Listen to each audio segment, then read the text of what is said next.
Underdog Daily. The Badge Bros, Jon and Nez, platform of the people, Black and Yellow Dog app, Underdog Fantasy. Here hanging out. We're doing some baseball today. We're doing some WNBA. There's 5-game WNBA slate. Good people at Unabated have projections ready for you for that. We'll do a little bit of football at the end of the show here. I'm not sure what contest we're going to drop. We just finished up our last pit bull for your guys' viewing pleasure as a pre-record, and that'll be coming out tomorrow for the members and Saturday for the non-members. Probably no live content tomorrow, seeing as though it is the 4th of July there, but I might drop a cheeky baseball video in the morning there for the membies only. But as far as today goes, Nez, jam-packed, and we just got to bang this thing out quick because you got some prior engagements. What are you doing later, buddy? Oh, it's been well over a year since I visited a dentist. Sometimes cold drinks upset my teeth. I'm sure I have cavities. I'm incredibly nervous about that. And I don't normally get nervous about the dentist, but I think they are just gonna very much rip into me for the state of my teeth, I'm afraid. Are you a flosser? Oh yeah. Okay. Are you a mechanical toothbrush guy? Oh yeah. Dude, I don't know why I have these issues. Nothing to worry about. You'll be no, fine. bro. No, they're gonna give me some bad news. I'm almost certain of it. I just I don't deserve it.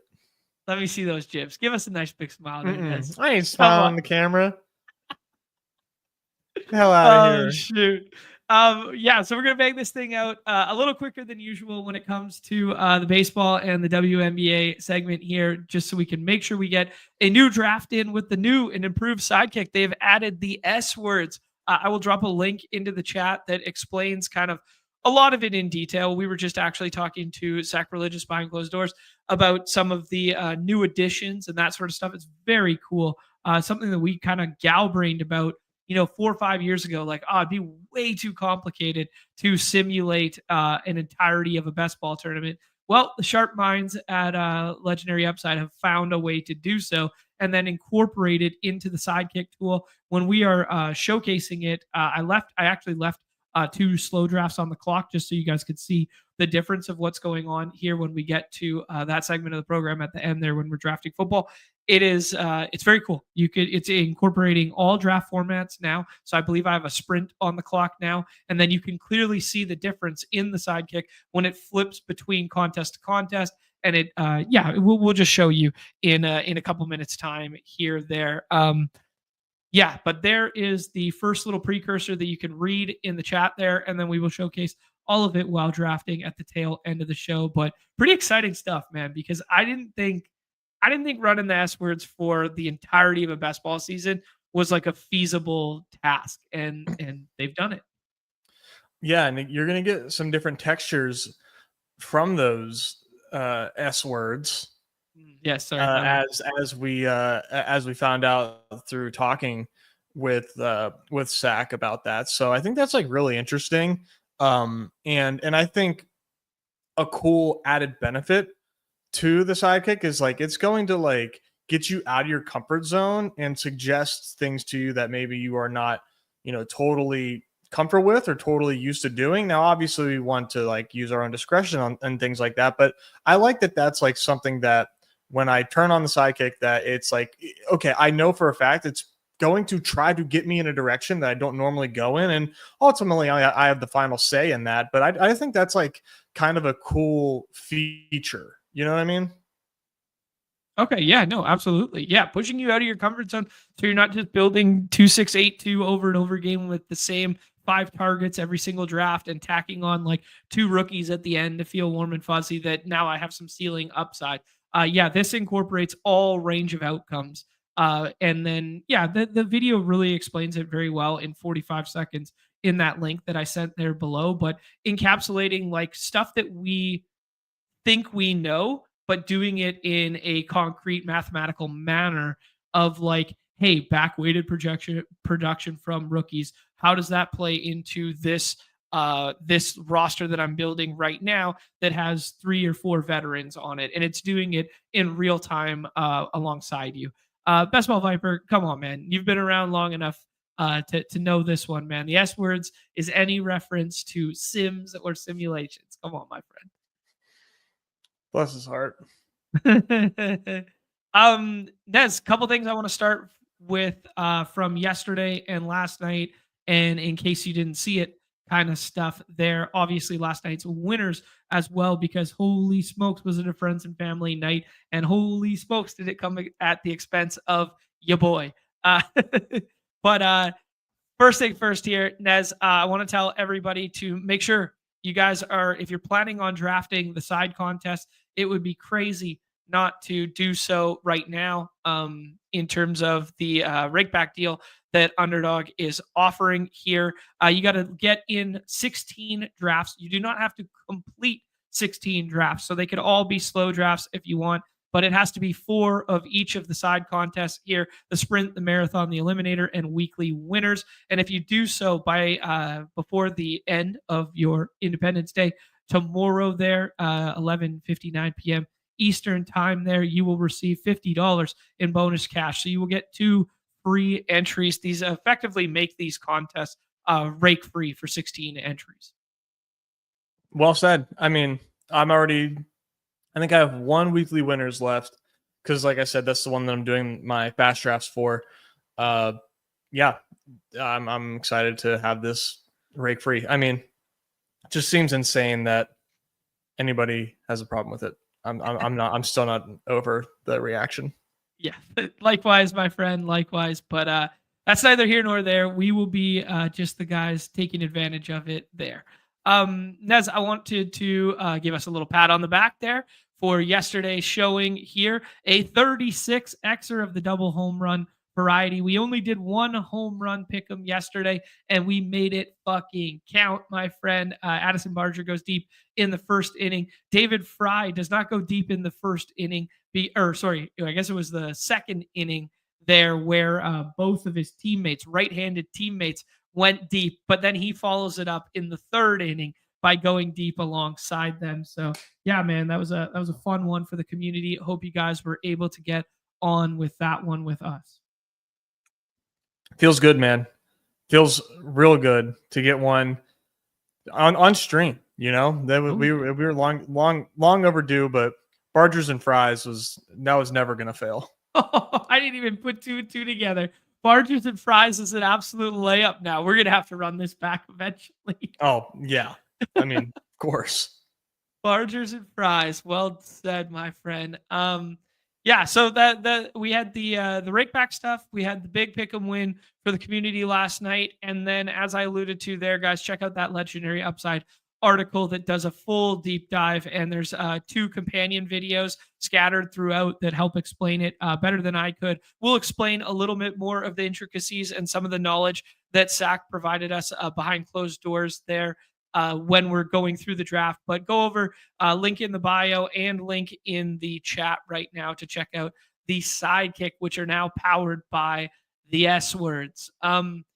Nez, last night, main slate, you absolutely did not need Coors Field, and that's how you get a beautiful distribution of lineups like mine here, where Coors falls flat on its face and you don't make a single buck out here. Your Christian Yelich call went deep, but we got to pay our respects to the GOAT. He is back. He is back where he rightfully belongs, here at the top of the leaderboard there. Both Sam Olson and Awin, 2 of the best players on the site, juxtaposed by Car Park, juxtaposed by Shilly.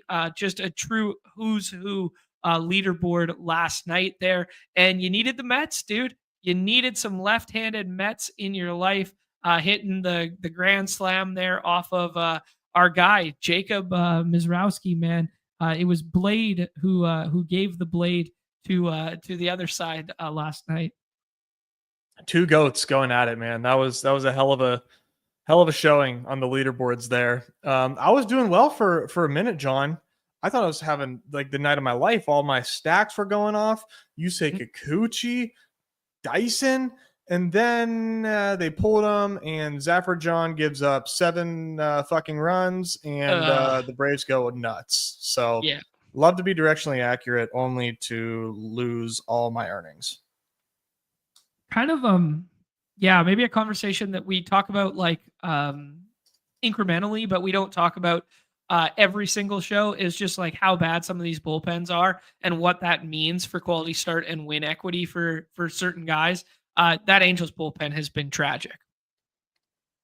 Yeah, really bad. Shout out to our guy Sam Wilson here. You needed a Mets 3-man. You needed Kyle Tucker, who I believe had a late steal in the ball game that pushed him over there. You needed some lefty Matt Olson, and then you needed pitching from Coors, the SP1 on the slate there in such a prime strikeout matchup for Hunter Brown when the offenses did not go off. Shout out to Awin, who's up here. Shout out to Mile High Coffee, Car Park, Chili, Car Park again, Blaze, Sam Olson again, our boy Troy, who's hanging out in the chat there. Jay Baconator's always here. Oh my goodness, just truly the sharpest of the sharp in the baseball streets at the top there. And that's why your boy did not find his way to the top last night. Nez, let's motor on into today's slate. We're going to do kind of a quick and dirty version of a 7-game slate here. There is no Coors Field on this slate. They are playing a daytime game, so we do not have to worry about that one. And we're running it back with a bunch of ball games from last night as I jump over to the beautiful Unabated interface here and give it an extra zoom or two. 7 games, a little bit of weather in that Mets and Brewers game, but it sounds like it's going to be fine. It sounds like worst case scenario would be a late start or like a sneaky delay. Roth has it listed as yellow, but there's 2 separate models talking about it. Maybe that means be cautious with pitching from that one, especially David Peterson in particular, because I mean, both Jose Quintana and David Peterson are getting drafted in this one. But that was kind of my macro there. No the small parks, no of the Coors, no crazy outlandish hitting conditions. Kind of seems like an even keel, fair slate here outside of Dodgers chalk. Classic. Yeah, no, I'm glad we got our big boy ballparks here. Quite a few spots where, pitching should prevail. Let's see how we're going to take advantage of this. I mean, this is an interesting one. Yeah, very much so, dude. I can jump on over to some game by game implied totals here, but we kind of hit the nail on the head with the weather stuff there. And then kind of all across the board, Seattle always plays down for runs, especially the way that their pitching staff pitches at home, a park that plays up for strikeouts there. But a 7.6 is the low total on the slate, and the high total is nothing to write home about because we just got a couple 9s here. That Dodgers White Sox game, shout out to Clayton Kershaw getting his 3,000th strikeout last night there. That was a pretty sick strikeout to end an inning as he walked off like a boss. It was a very cool moment there if you were watching, Nez, but he did give the people and the fans that paid a lot of money to be there a scare because he did not have a strikeout for a long, long time in that ball game, and it did take every bit of him to get that 3rd strikeout late. Yeah, that was I wasn't hoping that people were going to get, rug pulled, but it would have been kind of funny. Kershaw's amazing. They said during the broadcast, Nez, that the place he recorded his 2000th strikeout was also in Milwaukee. So his next start would be in Milwaukee. So that was kind of interesting. Here's a guys naming dudes trivia. Did you see any of that ball game last night? Do you know the answer to this before I ask you? No, I did not. Okay, guys naming dudes trivia for forever. Who did he strike out in his 2000th spot there against the Brewers? His 2000th K. I'll give you a clue because this is very, very rogue. Okay, switch hitting former Astro with a little bit of power speed that we chased in roto leagues for years. Who is it? I know it, but I can't think of it. He is in the same mold as Sean Figgins with a little more pop. I don't know Sean fucking Figgins. You know Sean Figgins? No. This guy never played MVP baseball 2005. Sean Figgins, bro. Oh, Sean Figgins used to go, dude. Anyways, Jonathan VR. Oh my God! Wow. That's a pretty deep cut, huh? Yeah, I don't know what it would have taken, but yeah, VR, man, he had a moment. He was a moment in time, wasn't he? Absolutely, man. Like he was the Danny Espinosa of our generation. A poor man's Ian Desmond. Sean Figgins is such a deep fucking pool. Like that's just ridiculous. Some guys simply no ball, It's Nez. that's because he's a Mariner. That's not even like that's the only He reason you called him out. No, he was so good on the Angels for that little stretch there before he got the big deal. He was so good in MVP baseball 2005. That's all it is. Unbelievable. Yeah, no Sean slander. Yeah, Shahone, the way it's spelt too. Um, all right, Nez. That's kind of a good overview of the slate here. We can walk through it position by position and some run total stuff. I'll bring up the ballpark pal to share some of those run totals. Both the Yankees and the Blue Jays bullpens got a little extended last night. That game was going deep. I have no idea how you pitch to Judge. I don't know if you saw this. They had Yami Garcia on the mound there with a runner on second, first base open. And what do? They pitch to Judge late in the ball game, and he hits a 2-run nuke, three stories up there. But Blue Jays ended up coming back and winning that ball game. But yeah, we get a 5-2 and a 4 there with potentially some taxed bullpens. Same goes for the Angels and the Braves. There, some higher totals with some taxed bullpens.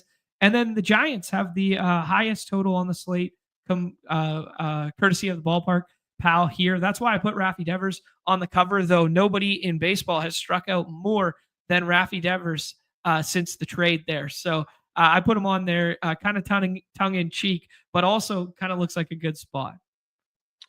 Yeah, I mean, like you said, looking at ballpark pal, they love the Giants today, and so do I. I'm a big time fader of Brandon Pfaadt these days, so I'm in lockstep with him there. I was so wrong. Oh, I'm so wrong, guys. Mm. I'm sorry about Brandon Pfaadt, my highest exposed pitcher there. Yeah, Dodgers with a greater than 5, Giants, Angels, and Yankees, according to the ballpark pal there. Obviously, evergreen reminder, pending where you look, these will fluctuate greatly, but it does look like, yeah, some other macro notes there. Will Smith was in the ball game yesterday. Teoscar Hernandez was not. I imagine Teoscar Hernandez draws back in. I would watch the potential catcher rest spot for Will Smith, but not a given. There's a chance he plays. Cal Raleigh was not in the lineup yesterday for the Mariners, so assume he is back in there today for them. What other ones did I have? Mets was doubleheader yesterday, but nothing funky happened there. Yeah, it's about all I got, I think. Yeah, and then just random, but didn't realize Julio Ramos questionable. He missed yesterday's game. Okay. Could just be rest. He's kind of having a cold streak. So I imagine he plays, but he does have a Q tag on the site. Okay. And does the Nugget say anything about anything physical? I missed that one. No, just he was not in the lineup. Okay. Sounds good to me, Nez. I'm trying to think about some other potential lineup outliers, but I'm sure we'll get to them as we start building lineups and going through.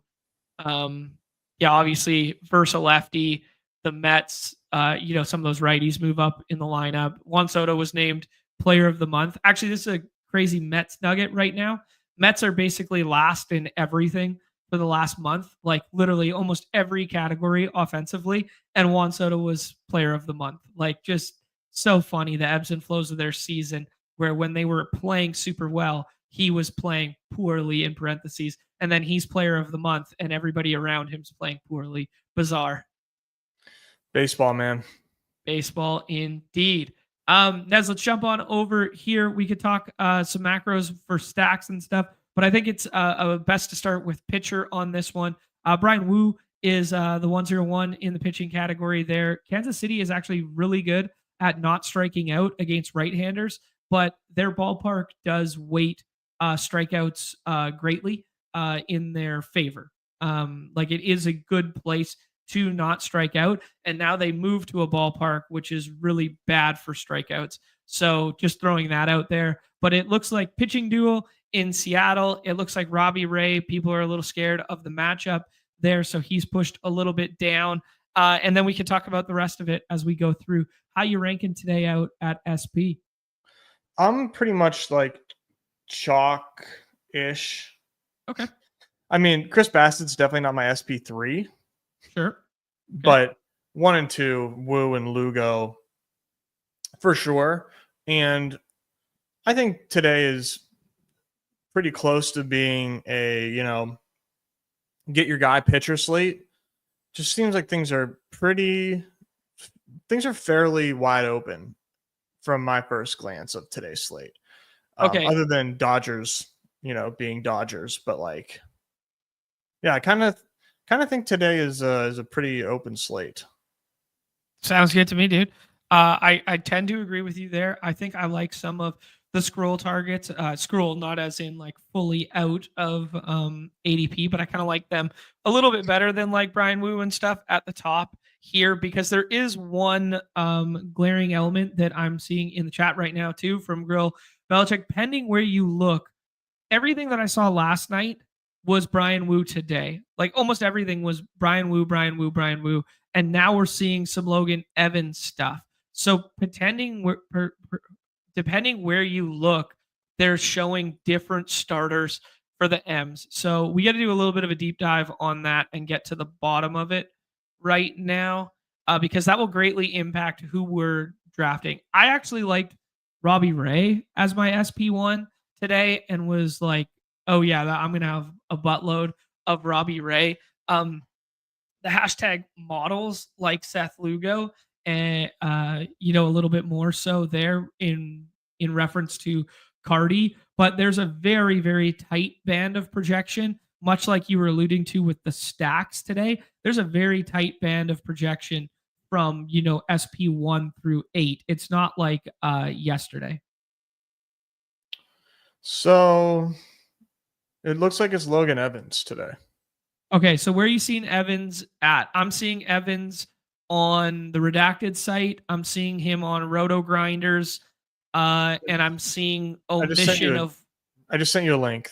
It's Mariners beat writer said Dan Wilson has confirmed Logan Evans will start tomorrow for the Mariners. He said that yesterday. So tomorrow is today. Tomorrow is today. Okay, perfect. There you go. We got that one fired up on the screen for you guys there. So fading SP1 on the slate, or SP1 as it currently is, seems like the move. It still has the green check mark beside it, but it has a 0 projection beside it on our site. So no Brian Rood today. Let's see if Evans is in the player pool. He is, and also has a green check mark. So that's kind of confusing there. Okay, so Brian Woo is going to receive an out tag shortly, I believe, then. Yeah, he'll swap. Okay. Yeah, so don't be drafting Woo at the front end. Corey also heard about 30 minutes ago, confirmed Logan Evans. So good shout there. Thank you, Cheese.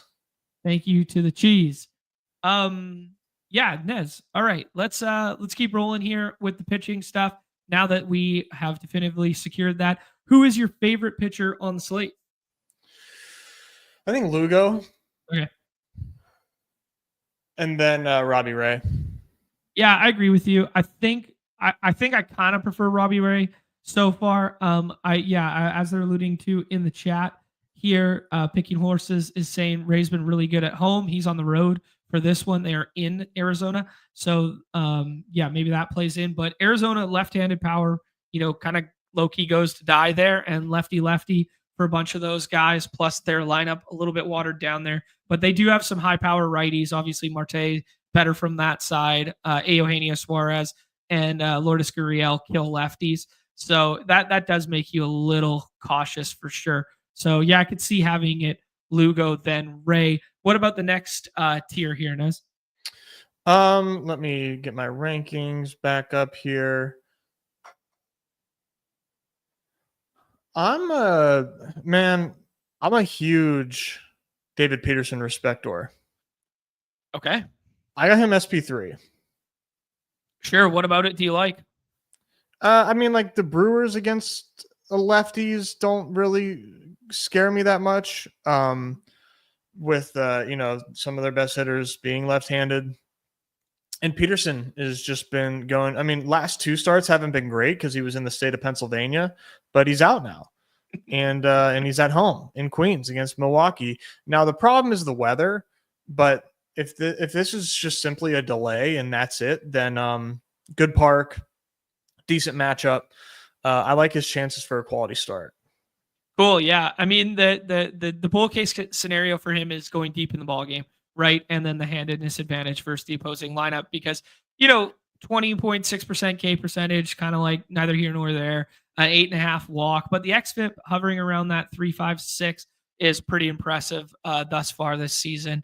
So, yeah, I could see that for sure, man. If you're chasing like K's and stuff, like, Bassett and Clark Schmidt look a little bit better, but their matchups look a little bit worse for obtaining those Ks. So makes total sense to me that you would have David Peterson up there.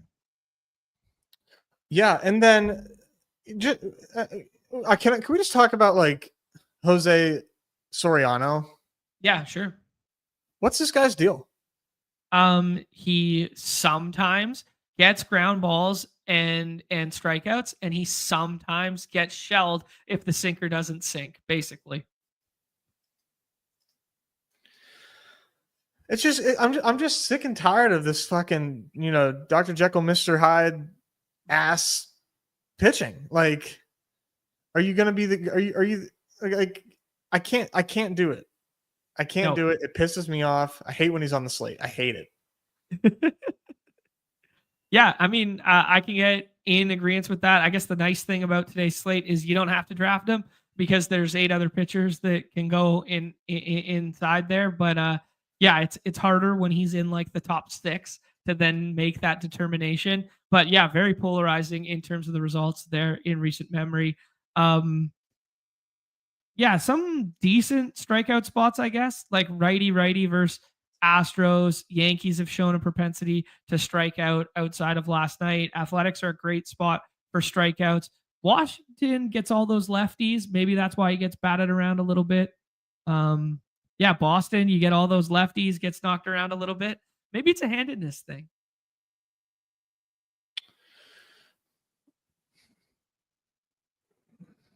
I kind of think so. Yeah. I may need to do just like a deeper dive on like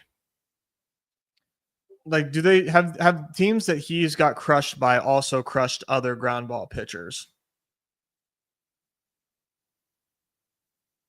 Okay. Like yeah, are certain yeah. teams just better at dealing with his type? Sure, yeah. Maybe yeah, okay. So I think the two things to deep dive would be the pitch mix selection, knowing that he's like a heavy sinker guy. Does that play worse to the profiles of left-handedness that he's faced in Boston and Washington? And then as you're alluding to, have they hit other sinker ballers well? Like, maybe they played the Cardinals and, some of those ground ball guys, or maybe they played Frammer. Actually, no, Frammer's left-handed, so that wouldn't be a good sample. Yeah. No, good shouts of the stuff to definitely deep dive there. Obviously, don't have time to do it on the program right now, but definitely, guys, when you're doing your research right now, something to look into for sure. Nez, excluding Soriano there and using Peterson here, what do you think about Chris Bassett, Dustin May, a guy who we always talk about the stuff, but seems to never miss bats. His stuff never lines up with the strikeout rates in which we want. What do you think about going to pitching for this Toronto and Yankees game? What do you think, dude? I think I don't like it. Okay. Yeah, I definitely don't love it. Clark Schmidt, professional pitcher, no doubt about that. But I've lately become a Blue Jays respector, and I don't necessarily see Clark Schmidt as being like a super scary matchup, but like obviously he's going to be a solid test because his results have been pretty solid. But I think what hurts him is the fact that his numbers do look worse against right-handers, and obviously we've got quite a few righties that are fearful or to be fearful of on Toronto. Yeah. reverse splits guy in terms of the K rate stuff for Clark Schmidt. So righties striking out a shitload against him comparatively, but you're going up against the best lineup in all of baseball at mitigating strikeouts from the right side. So it's like this weird double spot. I agree with you, man. I'll play Chris Bassett a little bit today, but I think I'm low key out on Clark Schmidt. I don't see the same ceiling potential as Will Warren yesterday in terms of potential strikeouts. And look how that one aged. So, Will Warren got absolutely shelled. So, yeah, I think you're right here in maybe just avoiding all pitching in that spot. The Bat X suggesting a little bit of Chris Bassett as a respector. They rank him third in terms of projection there, but as I alluded at the top, very narrow band of projection. What are you doing with two of the other wild cards on the slate in Dustin May and Brandon Pfaadt, guys who have shown elite strikeout rates at time, but have not in recent memory, but both get presumably half decent matchups for strikeouts today. Obviously, the Giants one little less desirable given the implied run total there. But yeah, what are you doing with those two? I think you can get to Dustin May. Okay, sure. Against this White Sox team. I think not necessarily for a ceiling, but like quality start and win equity. Hell yeah. I'll take that for sure. I don't know that the K's will be there for Dustin May, but like I said, quality start and wins worth enough on our site. Brandon Pfaadt, you asked me if I think he sucks or yes. Does he suck? I think he sucks. Okay. I do think he sucks. Seems fair.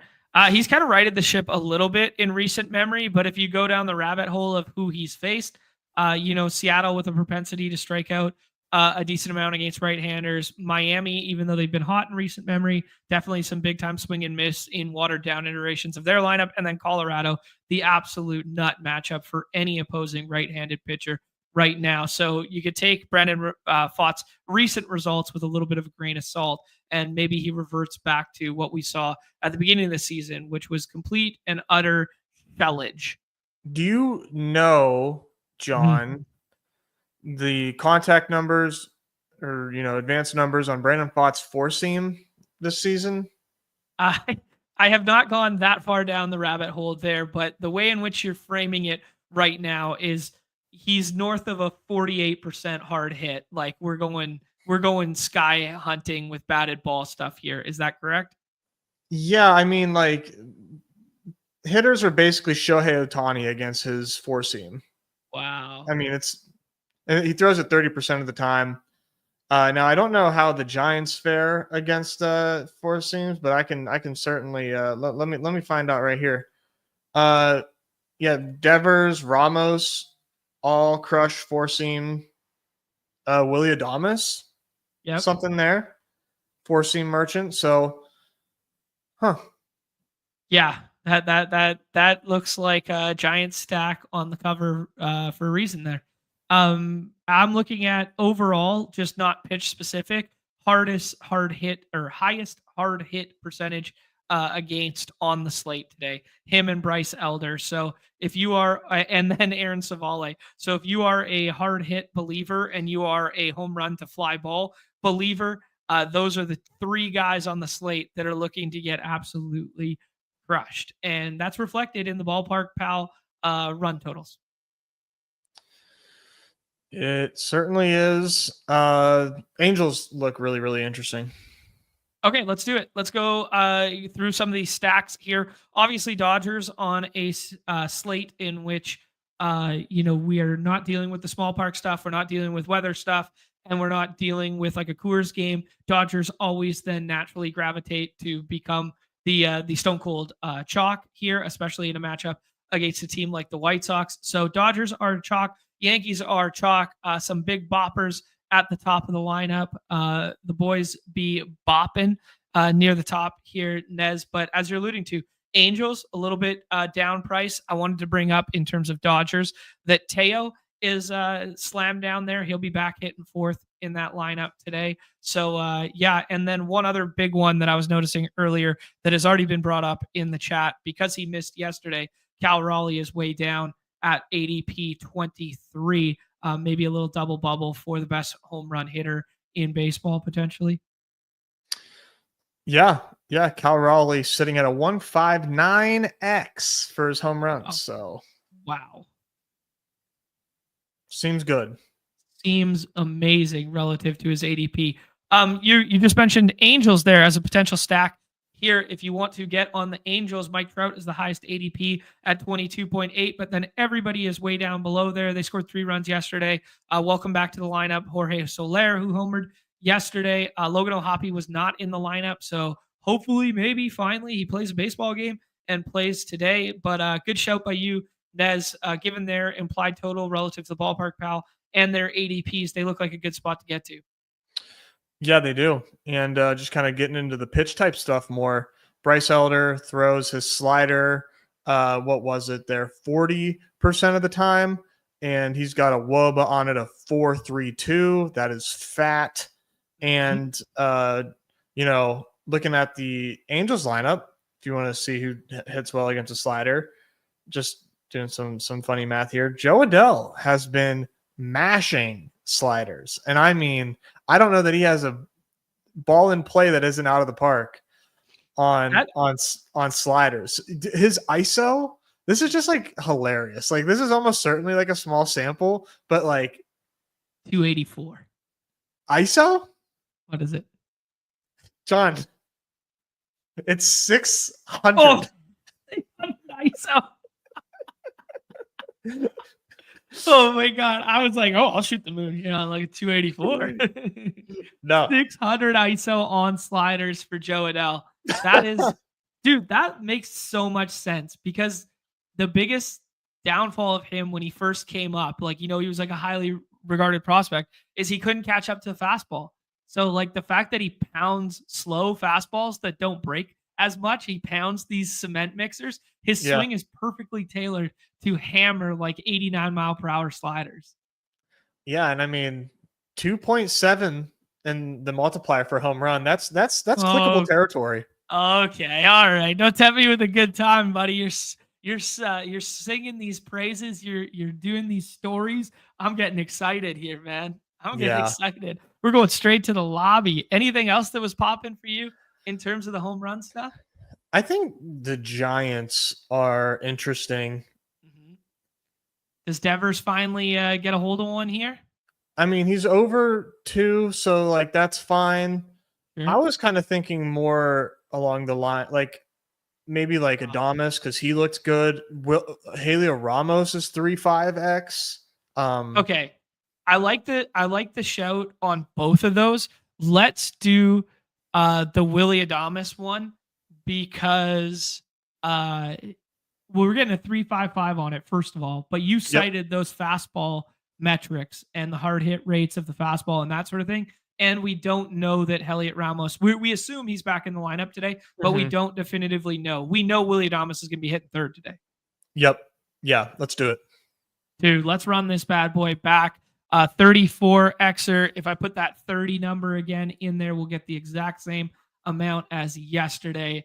That was a little fun deep dive that just naturally led us to there for the home run pick'em of the day there. Fun. All roads lead to home run pick'ems. It's so true. Nez, we talked about Angels. We talked about chalk Dodgers and some wrinkles there that could happen to their lineup today with Teo coming back and potential rest day for Will Smith. I'll actually look for what 4th of July day games look like tomorrow too, because it could be catcher rest day for some of those. It actually kind of makes sense now in hindsight why Cal Raleigh sat last night is because I don't know if you're aware of this, Nez, but our boys are squaring off tomorrow on the 4th of July in a day game, a rare Friday day game between the Pirates and the Ems. Oh, shit. Yeah. Is that in Seattle? Yeah. They couldn't give tickets away to get there. I got an email this morning, $20 hot dog and a pop and a seat to go see the lowly Pirates, dude. I don't like the way that they're talking about my team like that. I fully made it up. Jesus Christ. I just made it up to tilt your ass. Pirates are hot right now. It's fucked up. That's not nice. You shouldn't say things like that. Oh, it was good, clean fun. Yeah, Bailey Falter versus Luis Castillo tomorrow. But being a day game there, it kind of makes sense that they gave Cal Raleigh the Wednesday off. They play a night game tonight, and then he'll play back-to-back on the day game tomorrow morning. So it kind of makes sense that you give him the Wednesday day off in hindsight. Yeah, no, that makes sense. Yeah. Man, what a game that'll be. Mm-hmm. We got New York tomorrow as well for the Mets there. It is it's at Citi Field. So that one's one to watch because Yankees are going to have to travel tonight. So maybe they do Austin Wells back in there, and Ben Rice, who caught last night, is either DH or out of the lineup.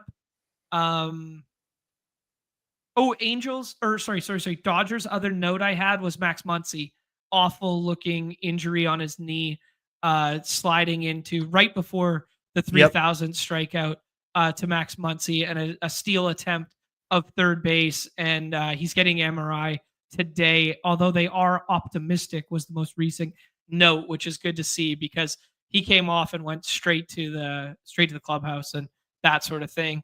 Some other Galbrain ones are the Angels go to Toronto tomorrow, but it is an evening game. But you guys always know that cross-border travel, night game to night game, just something might get, something funky with their lineup with the catcher scenario. But I imagine with Ohapi sitting yesterday, he's in today. Those were the only potential scheduling notes I had. Yeah, good shout with Muncy. That didn't sound good. I didn't see it, but heard a lot of eulogies after I got the notification. So I don't know why he doesn't have a Q tag. He's like a lock to not play today. Yeah, good shout there. Yeah, that Q tag right there is now on the site. So okay, good. Yeah, give it a little refresh, and we are good there. Is it Friday yet? Ricky Lee, the Canadian guy, is begging for this one. Yeah, I did just see this. On the slate for tomorrow. It looks like it'd be a 7 or an 8 game slate tomorrow, and we got White Sox versus Rockies. Going to be awesome. Wow. Yeah.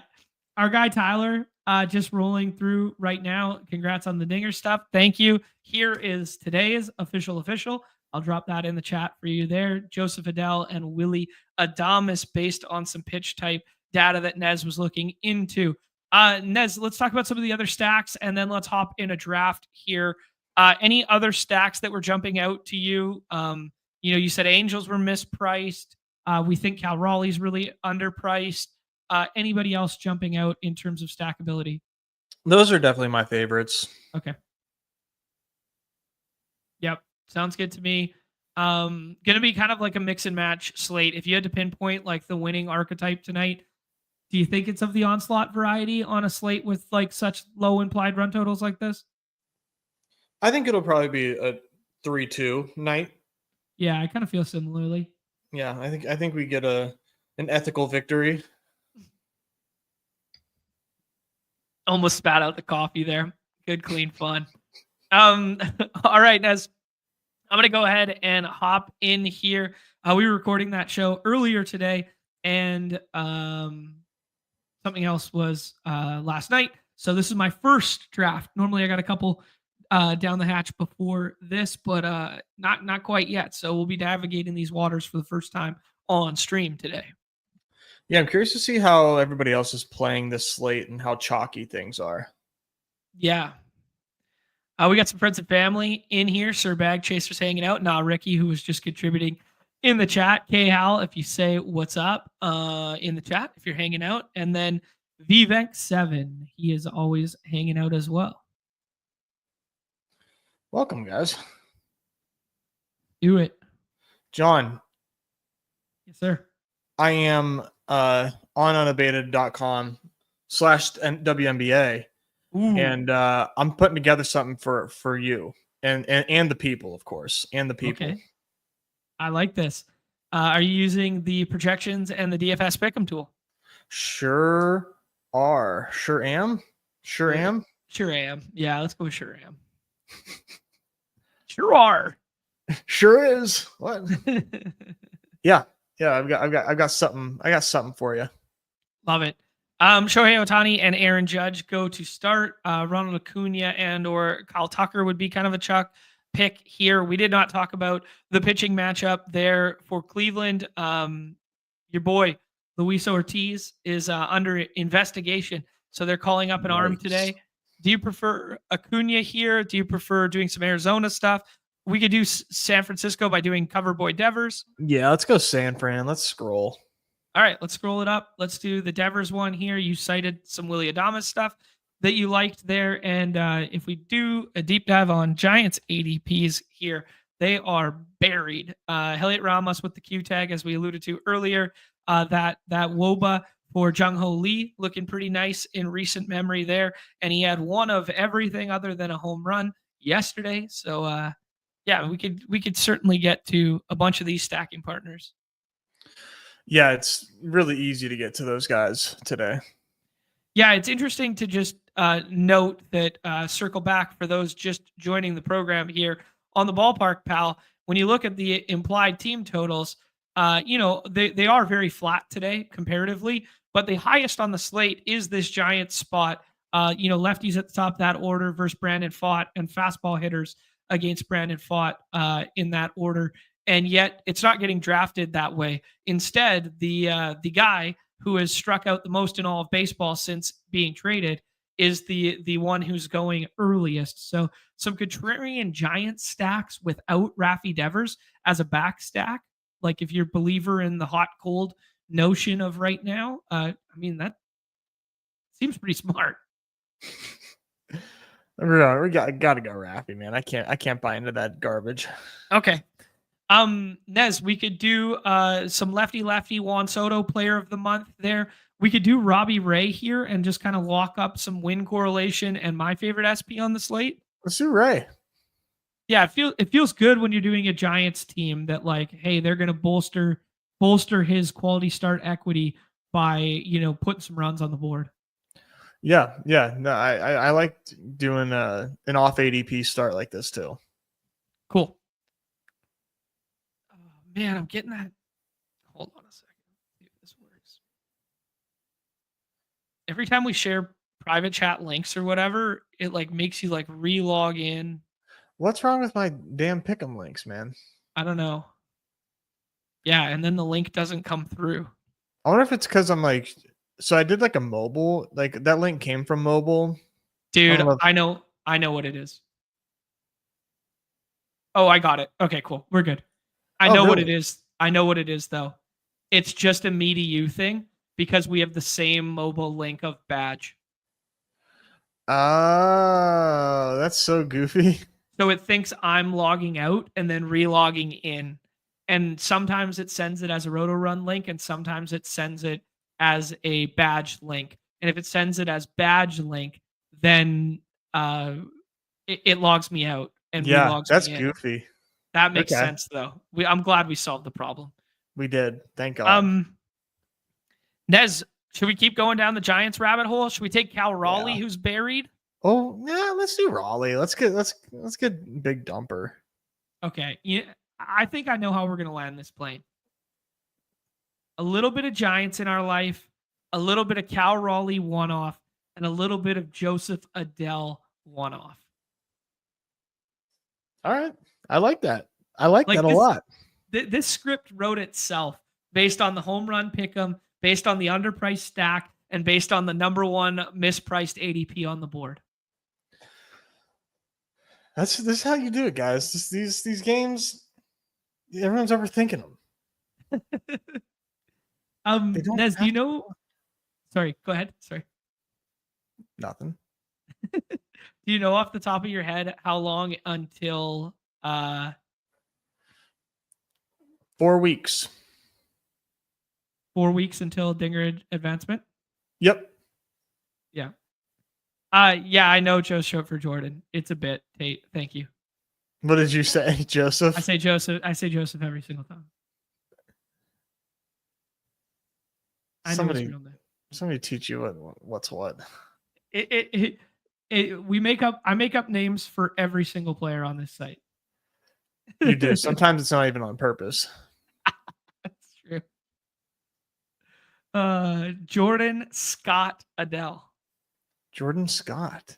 Mm-hmm. Don't ask me how I knew that. 2 first names.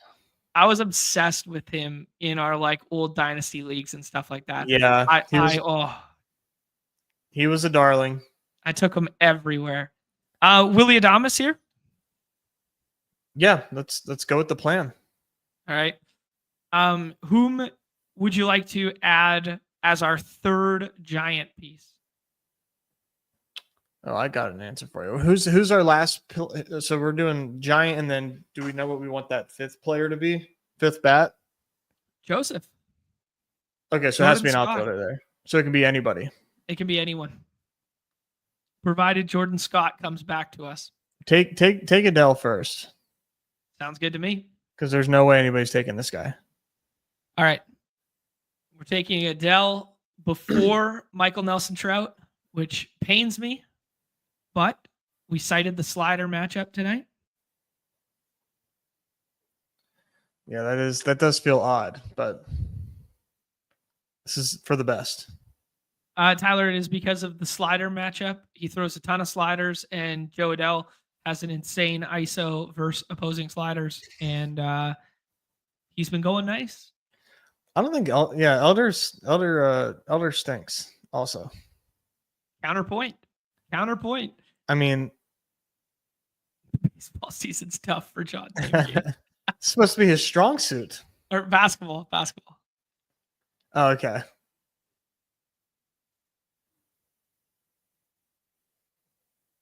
Teoscar going there as part of that Dodgers stack. Guys, don't take Brian Wu. Reminder there. Does not sound like he is pitching this evening. You will get a swap. But if you're going to build out a team with an SP1, Seth Lugo or Robbie Ray or something of that magnitude, Nez, who is the final component to this team?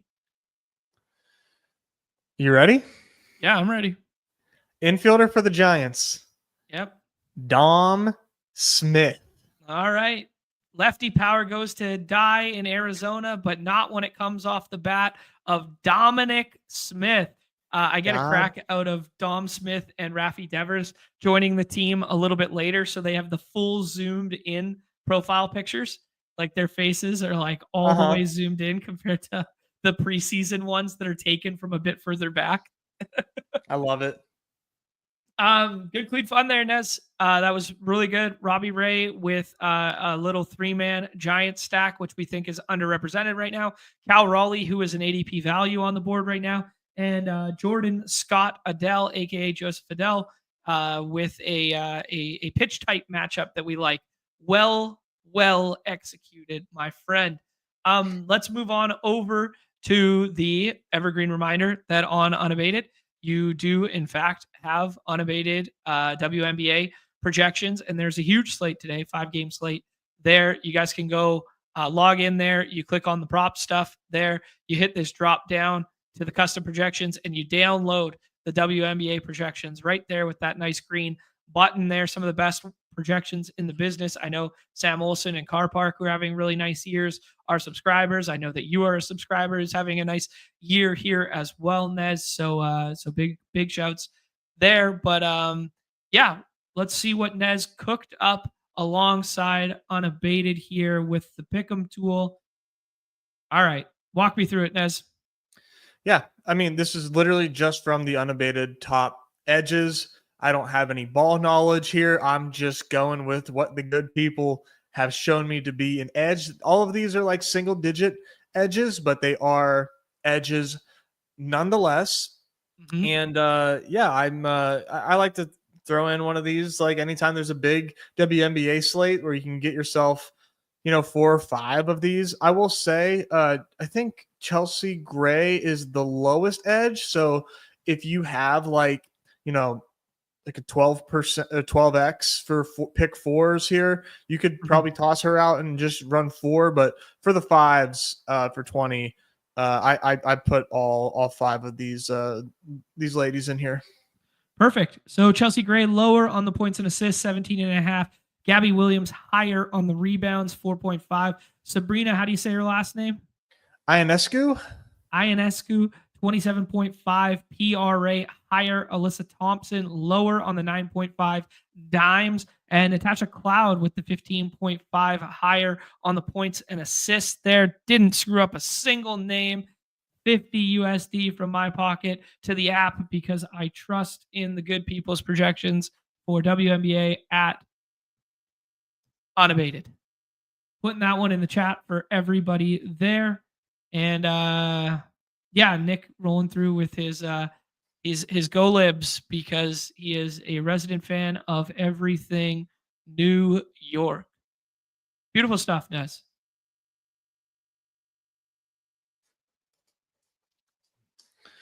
Yeah, I'm out here playing WNBA as well. Not really doing too much ball knowledge, just kind of shuffling a little bit of ranks, but going off of Unabated for that. Absolutely. Yeah, they take their WNBA just as seriously as they take their NBA.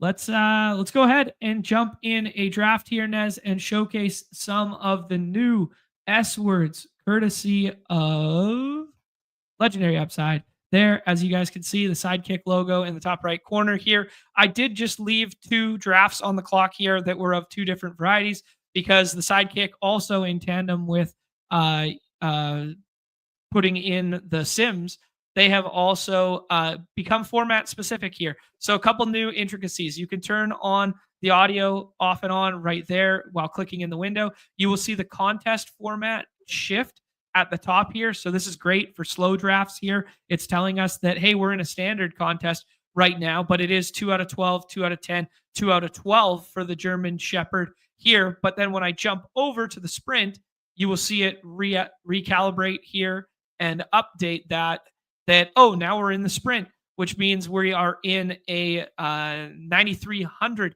person playoff sprint final from 15 to 17. 2 out of 12 is the only advancement. And then you can see that the suggestions become different based on that. You can also switch up the algo associated with how you are playing. You could switch between, actually you can't for sprint right there, but we will do it in real time for the other draft here.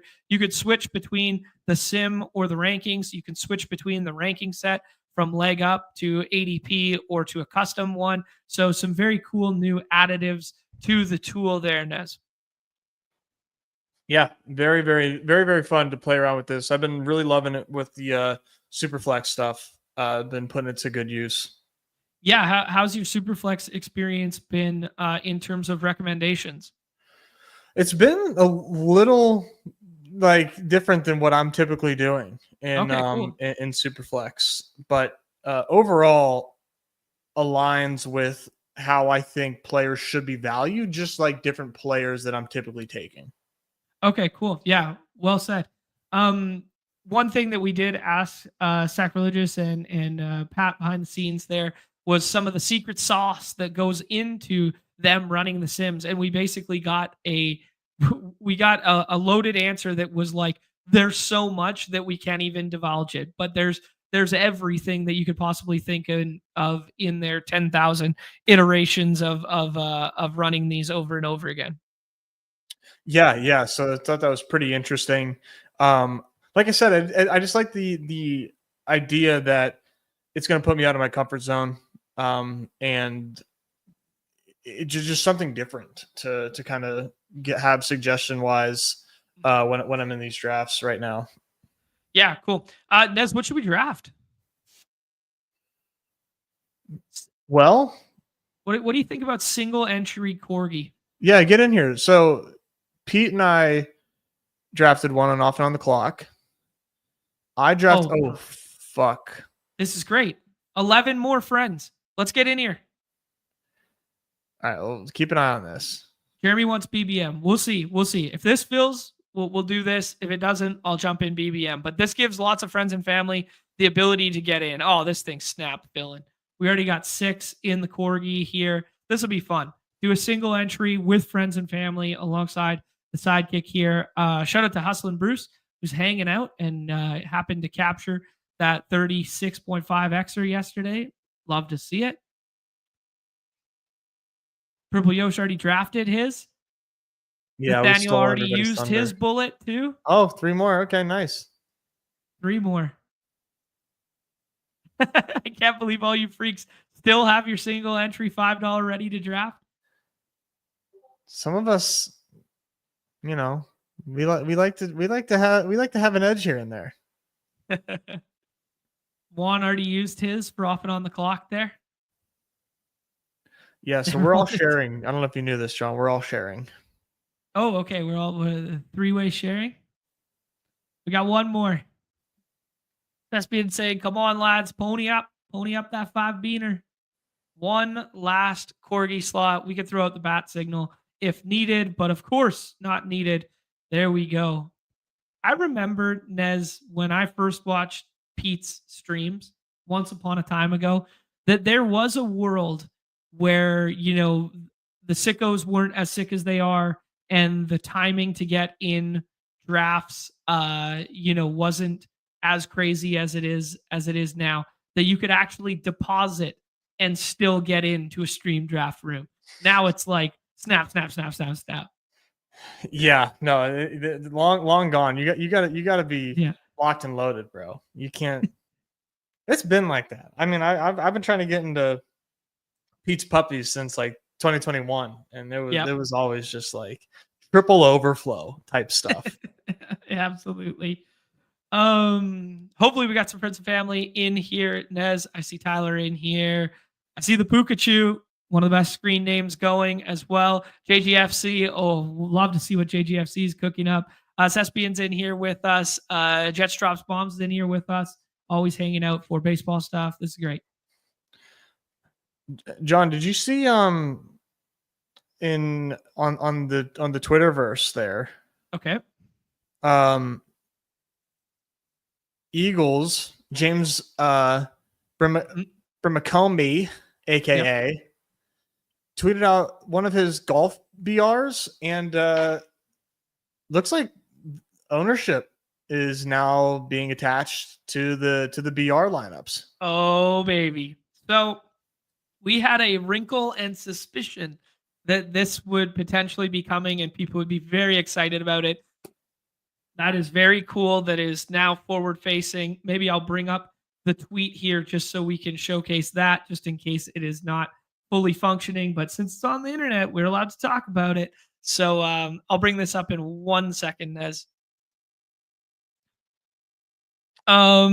We're going to have a decision to make here. A bunch of running backs going a little bit earlier in this contest, a little get your guys season. Tyler's got 27 minutes to finish this draft, and somehow he's the one milking the clock. Neighbors goes there. Nez, I think we got to do our guy, man. We're becoming these guys, are we not? We are like some of the biggest Nico guys out here right now. Let's do it, dude. They like it. We like it. Yeah, I was pleasantly surprised that the Sidekick liked it there, because we like it, and we like it a little bit more than the Amun-Ra stuff right now. And you guys will see on our Solver Series video that comes out tomorrow for the members there that we happen to start similar like this. But I'm not going to ruin the surprises of how we felt about it. Nez, do you want to just pull up our other guy, seeing as though it's a single entry? Who? Oh, come on. Devon. Let's do it. Let's do it, man. Let's have some fun out here. Let's fuck around, find out. Devon HN and Nico Collins. Those just feel like the moon shooters put together at the top. Yeah, I mean, this is only a final. They only pay out the finals in the Corgi. So you might as well get guys that can win your first place in 1 week. Absolutely. Here you go, Nez, as you were alluding to, ow, my eyes, light mode. But hopefully that means it got implemented in PGA this morning. Hopefully that means it got implemented in MLB this morning, which means tonight will be the very first MLB slate ever with drafted percentage. Score one for team, scroll the F down, here in terms of dealing with lineups. It's going to be really cool to see for MLB, man. Dare me to be the guy with 1% owned Gavin Sheets over and over and over again. Really bad for you trying to chase screenshot equity, though. I tweeting out all my 1%, 1%, 1%, 1% teams. I'm going to do it now that I know that. One of these drafts today is going to be a full 1% team to see if I can get a full 1% drafted team. Godspeed. God help us. Dude, this could be incredible if I somehow become the guy who ships the first night the draft exposures are there, and I do it with all pure scroll the F downs. Give it your best shot. I will. You know I will. Oh, I know man.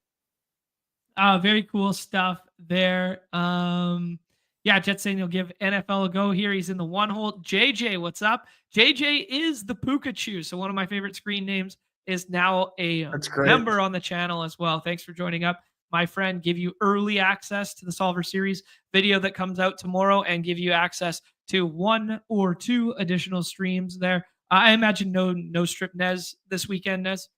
No, not tomorrow, and yeah, probably not. Yeah, this weekend, holiday weekend. Don't think so. Yeah, checks out to me, but we will have a lot of new stuff and a lot of pre-recorded stuff for you guys going forward. And who knows, maybe even tomorrow. We'll see how I'm feeling in the morning there. I got some plans tonight, but yeah, they might have a members only baseball video tomorrow morning, which JJ can now enjoy. Purple Yoush, is this only for golf? I can't say, but currently, according to one isolated screenshot, it appears to be only for golf. But me thinks I have a suspicion it's going to not be limited to just golf, Nez. No, I think it's going to be I think it's going to be everything. Maybe they're just testing it with golf. They could be just kind of getting a temperature check, see if what people think. But I don't know. I think it's pretty cool. Nez, what do you think about Kyron Williams scoring a bunch of touchdowns on this team? I'm a big Kyron guy, dude. I like Kyron. Let's do it. Another thing that has been amended that you can do on the fly here is you could change the back end algo type of how the Sidekick is going if you want to just revert back to what it once was versus the simulations. So you will see, some different results in terms of suggestion there. If you jump between the two, you will also see different ones if you jump between the projection sets, right? So we're working off legendary upside right now. They still like Breece Hall, even though we have 2 running backs here. Xavier Worthy as a pull-up candidate. What do you like, Nez? I think we got Breece Hall. He's a bit of an ADP fall here. And I like building. We've been doing this a lot more lately, going like 3 early running back. And I really like the way it turns out. A touching tribute to our guy Hayden Winks with the 3 running back start. Maybe not the archetypes of the ones in which he would select, but these are fun for us. Interesting to see a big Josh Jacobs fall in this room. Also an evergreen statement, Nez, that the quarterbacks in single entry tend to fall a little bit, especially when they're not stacked up with Terry. Like that Jaden Daniels one does tend to fall back to the Terry drafter, especially in single entry, even in like a non crazy sicko room. Yeah. That's you see that like you said, dude. All single entry drafts tend to go like that because we ended up with elite QB like every time we do this. We also end up on the right side of the board quite a bit for some reason, but yeah. We're both yours and Pete on the right side of the board there. I'd have to double check mine. I had a bit of a crazy team. I sent it to you and Pete once I finished. Oh, I missed that.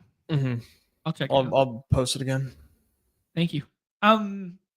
Pitch saying that John's gonna be playing MLB dailies like he's playing Immaculate Grid. That is the greatest comp I have ever heard in my whole life, and 1000% accurate. That's how I play it already. And in my mind, I attribute the percentages. Now I'll actually get to see them.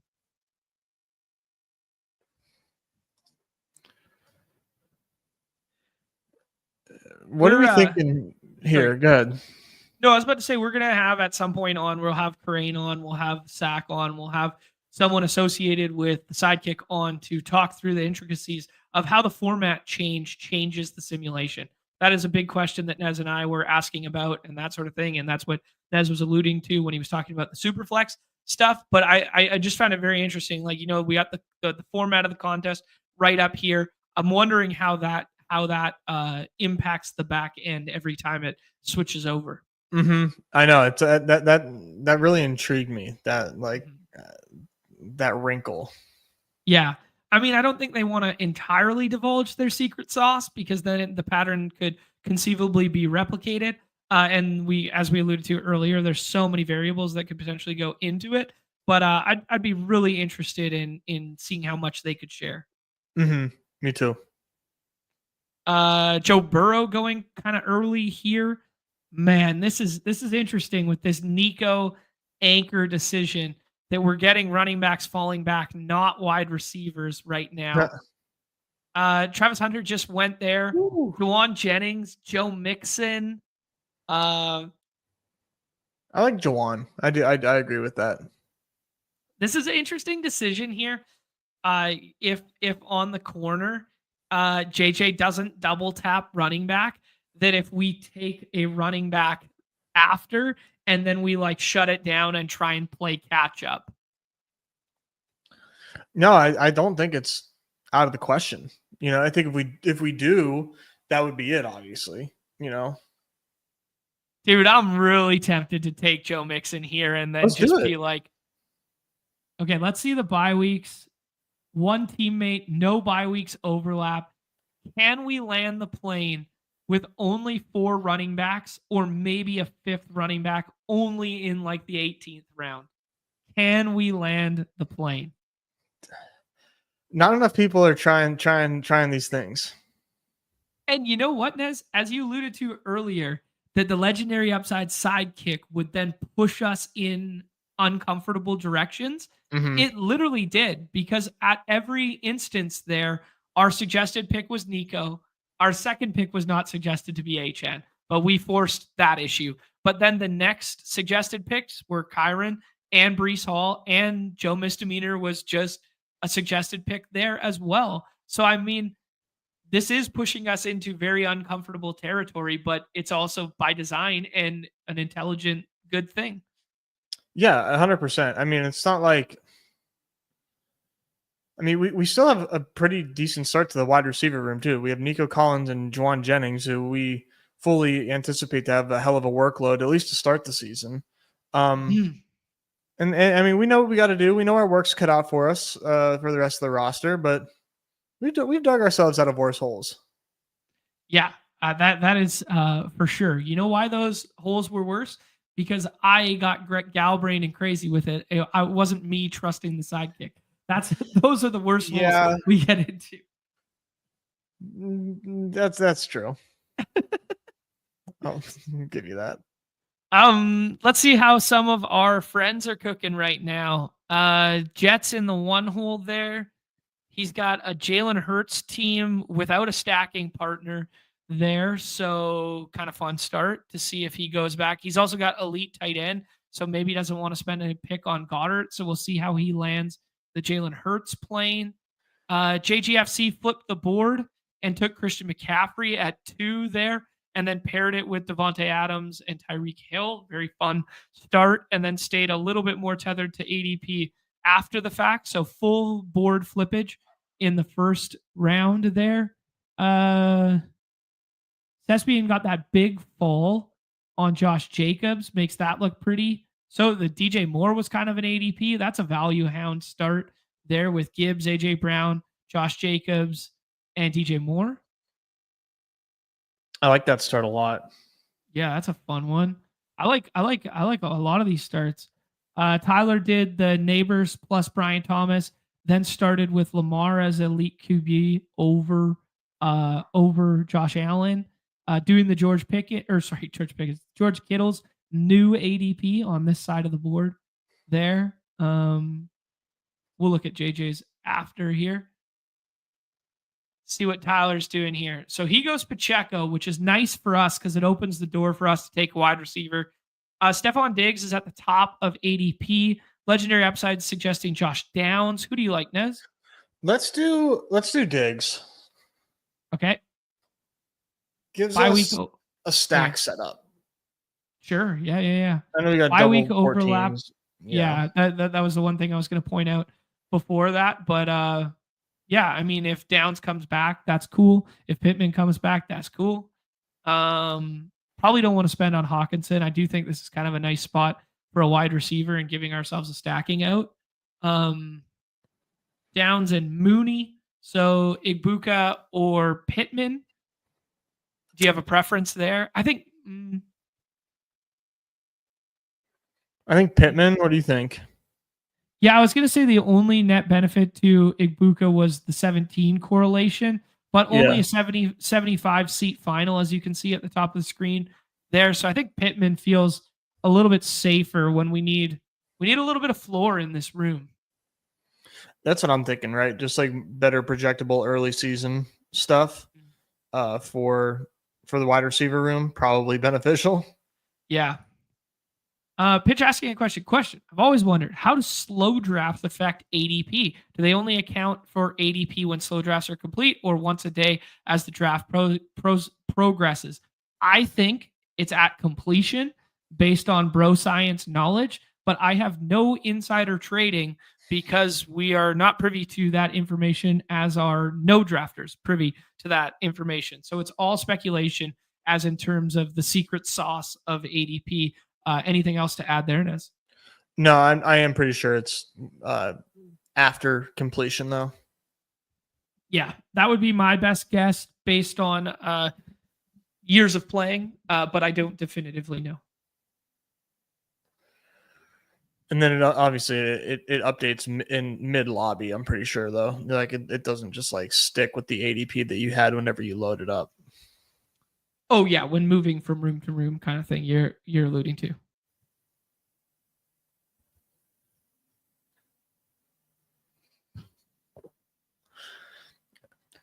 Oh, Knicks at 89. I'm getting slightly more for tight end curious on this team, John. Don't tempt him with a good time.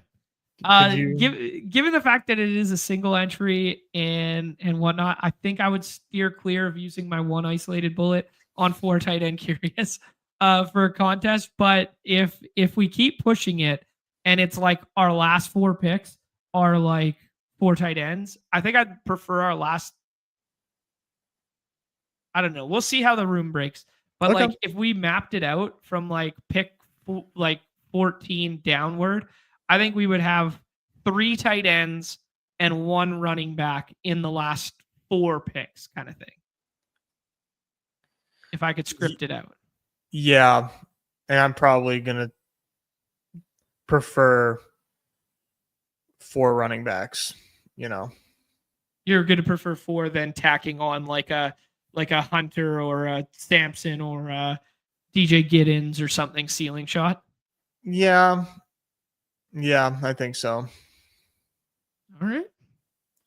That would make you 4 tight end curious on this roster. I'm just saying. I'm simply curious. I'm not, trying to push you in that direction. I'm not, pounding the table for it. I'm just saying we should keep our options open. You know what I'm saying? I know what you're saying. I'm hearing you, Mike. I'm listening to you. I'm not hearing you. We need to listen. We need to listen to the tight ends and what they're telling us. Tyler's got an interesting decision here. He could stack up Bateman or something like that, or Andrews. He elects to go with the running back. Sidekick is probably going to tell us a quarterback, Drake May, with the stacking partner, Bateman.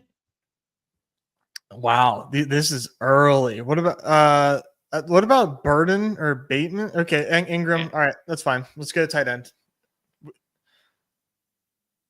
We were kind of boxed out there for a half second, and I don't know why I clicked Evan Ingram instead of Mark Andrews. probably just because we take so much Mark Andrews on stream, but that would probably be good for a single entry contest.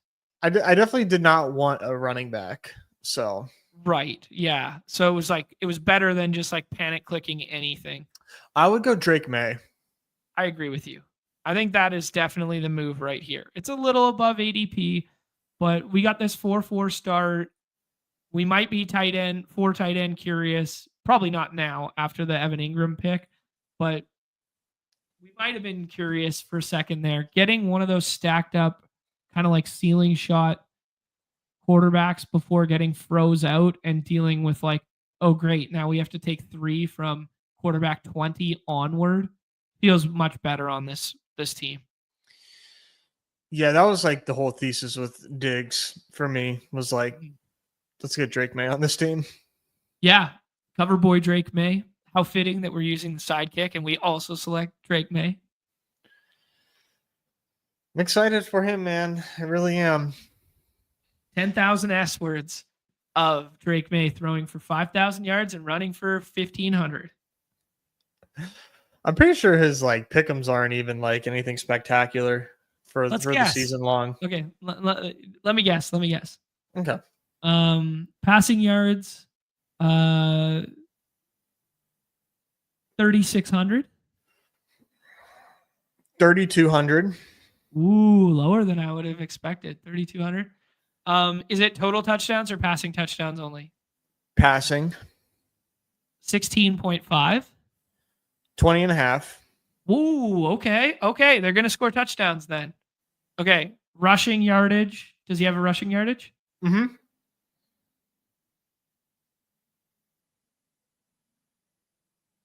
585. 424.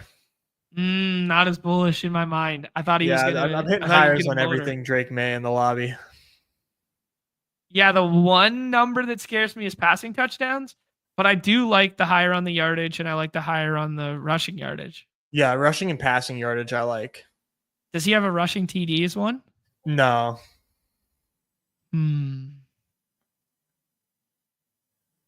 I don't see one at least. Okay. Oh, there we go. Scata Boys, baby. Our guy SSBN takes the Scata Boys at 114. Nice palatable price tag there. Tyler sharing the secret sauce in the chat that he's setting up the Isaiah Likely stack.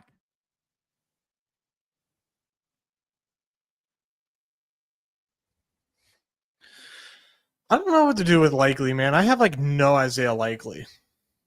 Nez, I'm going to pound the table for Christian Kirk right here. Yeah. If we leave Christian Kirk, I mean, I don't love the bye week overlap and the fact that we have Mixon and Collins, but I think this does set up so well to be a CJ Stroud team that we could take him here and then take CJ on the way back. But if we leave Christian Kirk, Pikachu might do CJ plus Kirk, you know? That was smart. Yeah. And we kind of needed that double. Now I would go CJ here, I think. I like it. Yeah, because you could double up with Kyle Williams, but I think CJ is way more important to this team. Yeah, and we can open the door for Hunter Henry or Demario Douglas later as well. Yeah, for sure. I'm always taking Hunter Henry. I think Marlon. I think Mac, dude, is I just called him Marlon Mac. Mac Hollins is getting way too overlooked, man. I'm not saying he needs to be drafted, but like if it's between him or Kayshon Boutte, I'm taking Mac. Okay. All right. Jumfrey telling us not to forget Boutte. The barefoot bandit or the booty? Which are we about? I'm taking Hollins every day. All right. Respect it. Jet saying I have no idea what I'm setting up. That's awesome. That's good. Juan's asking Scata Boys with an S or Scata Boys with IZ. I'm going Boys with a Y, but not an S with like 3 Z's after, like a Eagles. like a spelt improperly. Yeah, This is it's definitely not, because that looks so much like Skater Boys. Like it's definitely right. not with an I. Like if I'm just banging away in the chat, That's you. that's how I'm writing it. Like it does kind of look like Skate Boys, but like that's how I'm writing it. That's the Scata Boys. Seth knows how to do it. There you go. I think we're Y over I guys though. Oh yeah. Like not grammatically correct, but it slaps. John, when I went to the WNBA game, Yeah. the other weekend, I think I mentioned to you Paige Becker sat. Yep. Did I tell you about like my new favorite player for Dallas? Oh no, you did not inform me. Yeah, so they had this like rookie point guard step up and play in her absence, and I'm like, I've never even seen this player. I've never heard of her before, and like, dude, she was hooping. It was so cool. She played 30 minutes. JJ Quinterly is It's a sick name too. anytime Paige is sitting. I mean, she only put up like 20 fantasy points, Sure. but 15, 4 and 4, but with the 5 turnovers that hurt. But like, I thought she was like way smaller. She's like 5'8", but like it's still kind of small for the WNBA court. They got taller girls there, but like she's not TJ-esque, but like just like an awesome little backup point guard that got some run finally. And yeah, be on the lookout. Next time there's a JJ game, I'm gonna let you know. Okay. Guy who comes to name as potential comp there is the backup for the Raptors last year. Why am I blanking? The point guard? After IQ was hurt and at the tail end of the season, Jamal something. Jamal Shed. I did not watch him play any basketball. Okay. Romeo Dobbs getting some love here. He's a good get some points pick. Yeah, it feels like we need a little something at the wide receiver position. Listening to the HR preview there, talking like agnostic of talent, I did get a little concerned about the rotation of wide receivers, but that's something we've known for a while. And we're also thinking that they're going to throw more this year than they did last year in Green Bay. So, yeah, I'm Dobbs still good seems with like the Dobbs. most safe though. Like I don't know that they would just all of a sudden give like read routes over Dobbs, but maybe they would. I don't know. Yeah, not in the same archetype of player, right? Like they're not going to give like read at the X or anything. I think this is going to be Hunter Henry for us unless we want to wait for him to come back. We could take Strange here or Henry. I think we just do Henry. Sure. I'm good with it. I mean, we've set up this Drake May stuff. He's not coming back. Right. Yeah. I mean, that was 9 picks before ADP, but he stays on the left side of the board most of the time. Yeah. John, do you think the sidekick can take you home? This guy's got to go get his cavities filled. Fuck. We're gonna have to find out. We're gonna find out in real time, Nez. All right. You got this. All right. When in doubt, just listen to Corain. All right. Enjoy the 4th, my friend. Thanks, Peace dude. out. See you. Have a good weekend. All right, Nez is out. Now, this is when the big boys start to play. This is where we get frisky. We mix things up. We get crazy out here. Guys, we still got like 200 and some of us hanging out, even though Nez is left. Hit the like, subscribe, notification bell, all that fun stuff. We got some pick'ems going on in the chat. Check out Legendary Upside. I dropped that link in the chat earlier, and it is in the bio below, right at the top there. Also, check out Unabated for the WNBA projections, as Nez was dropping some alpha there. Shout out to Tim J here, who spells the Scata Boys correctly. That is officially the new spelling of Scata Boys, with the TAH in it. Love it. Badass. All right. Miles Sanders, man, just keeps going earlier and earlier in these drafts. Jen Wright goes there. Okay. If we're mapping this thing out, I think we got at least one more tight end in our future. We might have another quarterback in our future.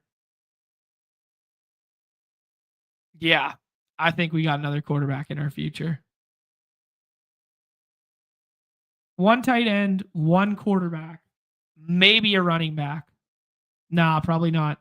I think we need 2 wide receivers. Let's check it out. Jalen Noel stacks. Demario Douglas stacks.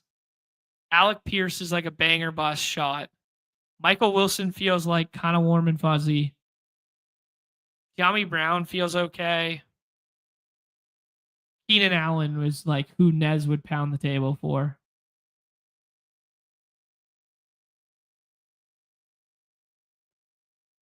Set up the Shuck plus Juwan stack. Not terrible. Feels fun. See what the sidekick says. They do like the Demario Douglas. They also like naked quarterback here, which is interesting. Dude, I'm going to have some fun. Okay. Let's go Geno. Add a third quarterback to the team. No overlapping buys. We add Geno to this. Demario Douglas goes at the corner here. I didn't want a 4th New England piece. Like we already got Diggs, we already got Henry. Demario Douglas is fine, but like maybe have the scroll the F down. Dude, let's add DeAndre Thornton to this. Let's see if the sidekick recommends it. Oh, it likes the Jalen Noel pick for the teammate stuff. But we already got like 3 teammates of that one, and we might add Schultz in the future. We're forecasting what we might do in the future. The sidekick does not know that. That was kind of a fun turn. Get a little Geno Thornton stack. Sure up that quarterback room, which was a little bit of a luxury. And then now we can end with tight end and one more receiver and keep it at 4 running back, unless there's like a scroll the F down ceiling shot running back that we have access to. Hunter goes there, but we probably wouldn't have done Hunter with Kyron. DJ Giddens would have been like a good last one to add as like a, bet against everything else. Yeah, there we go. Pitch was all over it. Could go Thornton with Geno. That's what we needed.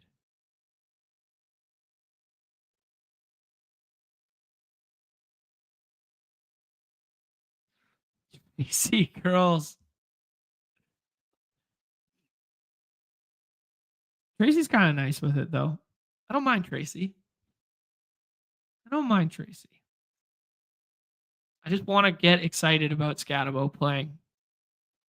Wow, here's the new 16th round, man. These running backs are starting to get pushed up. The ones that we're getting like more confidence in parentheses, in particular, DJ Giddens, Jaquez Hunter, and Dylan Sampson. Those are like the 3, and Miles Sanders. Those are like the 4 most notable, like big time, like risers right now. Rashad Smith, there you go. Rashad Smith got some interesting blurb that was retweeted this morning by our guy Davis. Justice Hill kind of just forever lives in here. Marshawn Lloyd's fine. I'm really intrigued what the sidekick's going to tell us for these last 2 picks.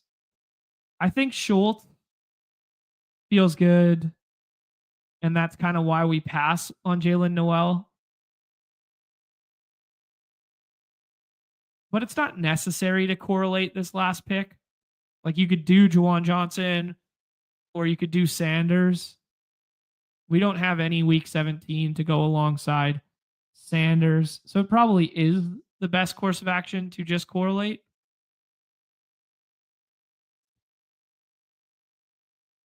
Yeah, Keaton Mitchell feels kind of fun. Nick saying they liked Thornton at OTAs. Yeah, that's a good sign. I'm trying to think of who the... All right, let's get ready for this. Dart goes there. Yeah, so they do like Dalton Schultz. That checks out to me. That checks out in a big way. We could also do the Trey Tucker double stack at the end here. And then, like, we don't have to be right on which Vegas piece we want. Schultz feels good. 3 tight ends feels good with Ingram, Henry, and Schultz. Professional ass tight ends there. Mostert, that's a fun pick. I haven't seen a ton of Mostert going. That's kind of new. I think this should be wide receiver.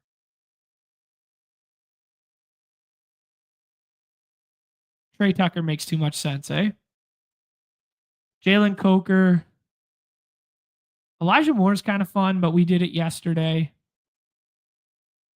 That felt like a good pick.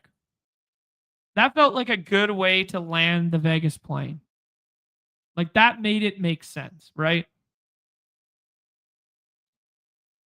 We don't have much bring back correlation for week 17, but I'm not overly concerned about that in a 75 seat final. The big one for this contest in particular is that 1 out of 10 week 15. I mean, maybe we should have been prioritizing a little bit of week 15. Week 15, Houston gets Arizona. We don't have anything there. Tampa and Atlanta. New England gets Buffalo at home. We didn't get any Buffalo pieces. I'm less concerned about the bring back stuff, but just in general, something to think through in a 2 out of 12, 1 out of 10, 1 out of 5 with a 75 person final. That, like, the biggest hurdle to me right there looks like week 15, right?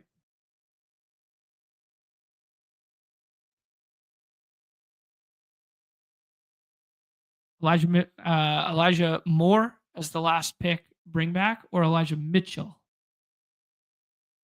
Elijah Moore probably makes more sense. Bring back off of Eagles stuff. I got you.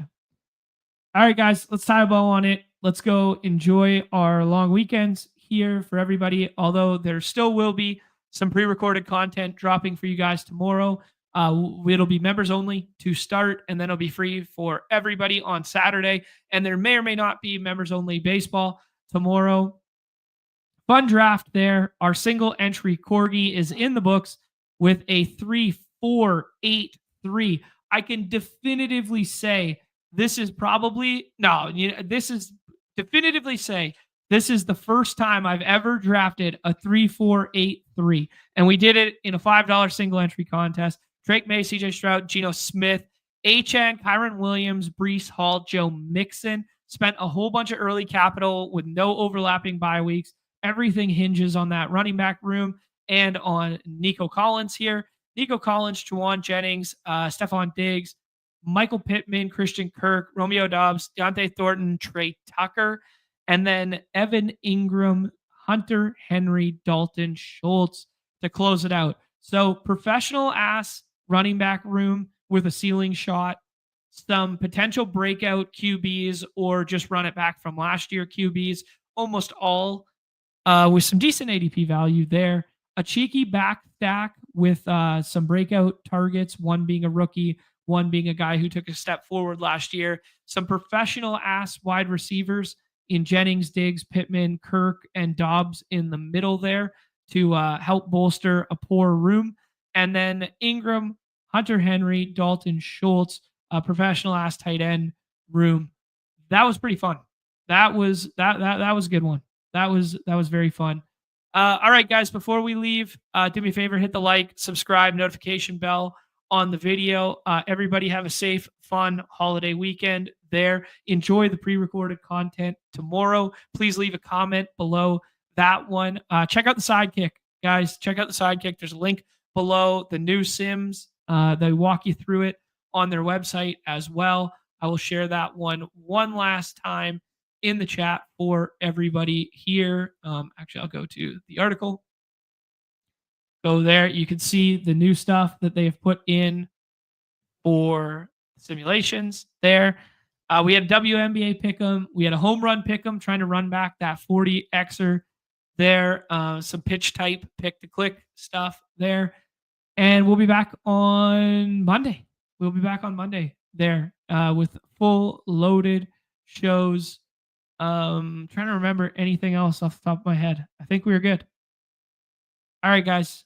Safe, fun holiday weekend. Everybody's favorite time of the show. The end. Peace.